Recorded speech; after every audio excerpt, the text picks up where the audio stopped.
dignified judge who condemns a criminal to die, and the industrious mechanic who carries out the sentence, has rolled the two offices into one, and every judge is now his own executioner. But how good of you, for I see that you are a nobleman of the highest rank, to condescend to tell all this to me, a mere strolling minstrel. Don't mention it. I am, in point of fact, a particularly haughty and exclusive person of pre-Adamite ancestral descent. You will understand this when I tell you that I can trace my ancestry back to a protoplasmal primordial atomic globule. Consequently, my family pride is something inconceivable.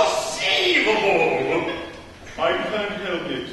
I was born sneering. But I struggle hard to overcome this defect. I mortify my pride continually. When all the great officers of state resigned in a body because they were too proud to serve under an ex-tailor, did I not unhesitatingly accept all their posts at once? And the salaries attached to them. It is consequently my degrading duty to serve this upstart as First Lord of the Treasury. Lord Chief Justice, Commander-in-Chief, Lord High Admiral, Master of the Backhounds, Grim of the Backstairs, Archbishop of Nanki-Poo, and Lord Mayor, both acting and elect, all rolled into one. And in the salary, a Pooh-Bah paid for his services. I, a salaried minion, but I do it. It revolts me, but I do it. And it does you credit. But I don't stop at that. I go and dine with middle-class people on reasonable terms.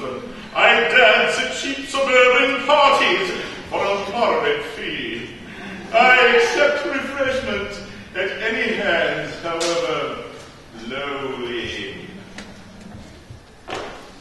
I also retail state secrets for a very low figure.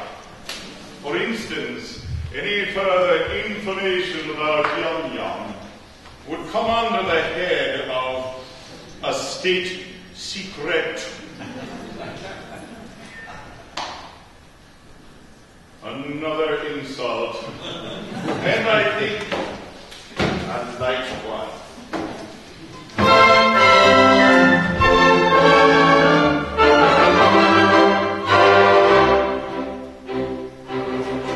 Young man despair like white will do.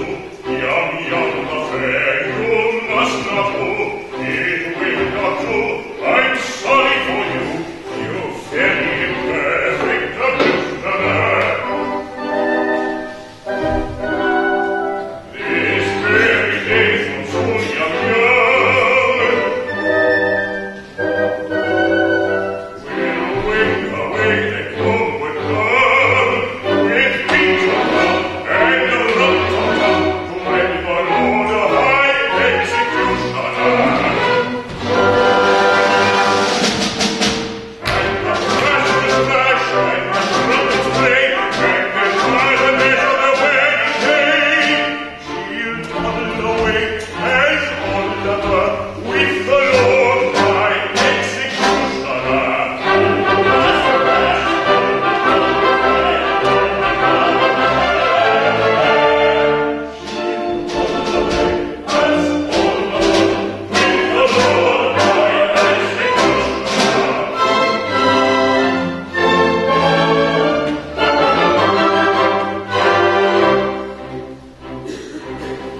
which of my capacities as First Lord of the Treasury, Lord Chamberlain, Attorney General, Chancellor of the Exchequer, Privy Purse, or Private Secretary?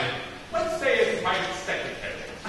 Speaking as your private secretary, I should say that as the city will have to pay for it, don't stint yourself. Do it well. Exactly. As the city will have to pay for it, that is your advice. As private secretary, of course you will understand that as Chancellor of the Exchequer, I am bound to see that due economy is observed.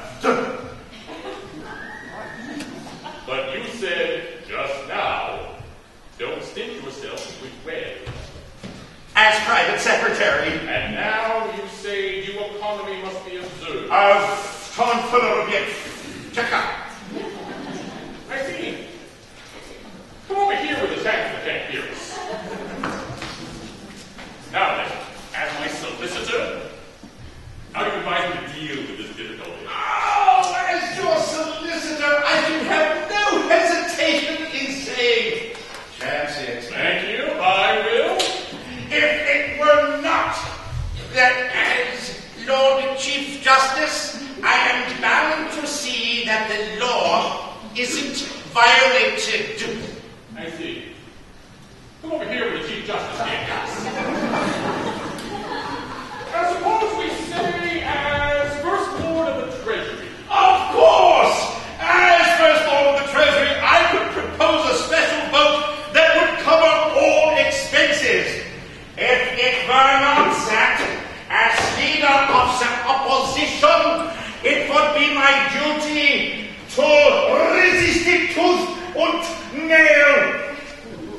But as Paymaster General, I could so cook the books that as Lord High Auditor, I should never discover the fraud. But then, as Archbishop of Nanki-Poo, it would be my duty to denounce my dishonesty and take myself into my own custody as First Commissioner of Police.